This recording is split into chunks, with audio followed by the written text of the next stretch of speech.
So, JC, tell us a little bit about your book, and what's the main thesis? Why, why is this something people should care about, and what are the main points? In the aftermath of World War II, global communism was on the rise with the success that Stalin enjoyed in partnership with Churchill and Roosevelt. Three great American leaders became concerned about the penetration of communism into the American government as well as key institutions.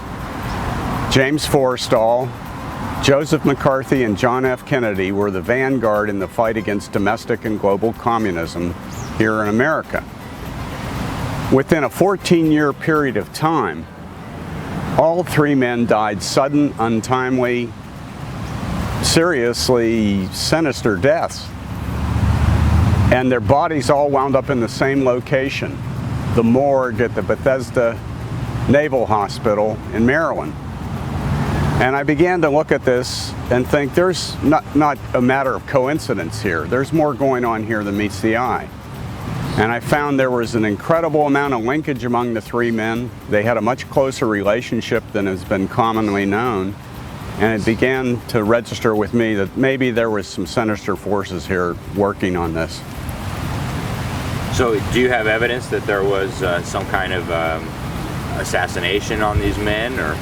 In May 1949, James Forrestal fell out of the 16th floor window at the Bethesda Hospital.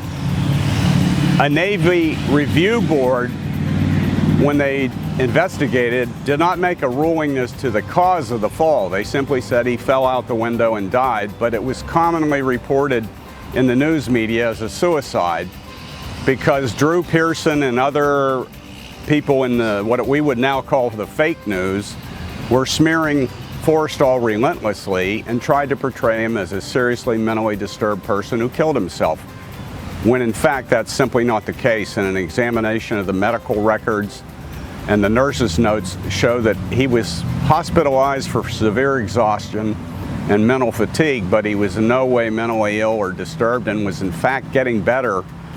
And the day that he died, he was getting ready to go home with his brother to a place in the country to continue his recovery. So when his brother Henry showed up at the hospital, he showed up and found out his brother was dead. Wow.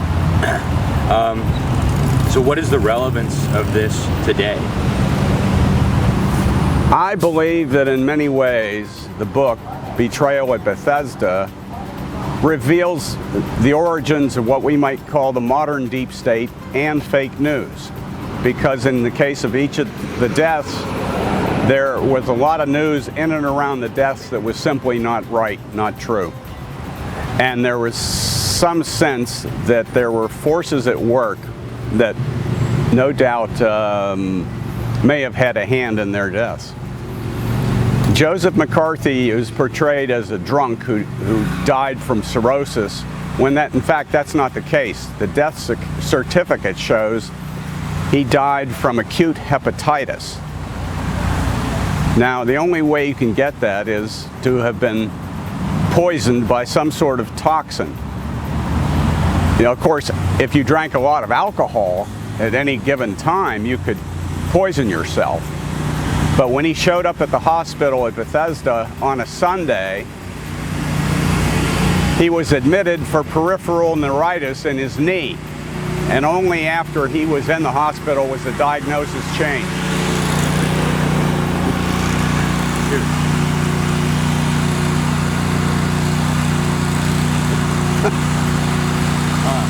So much for this one. But I think we got a lot of good stuff. How much did we get?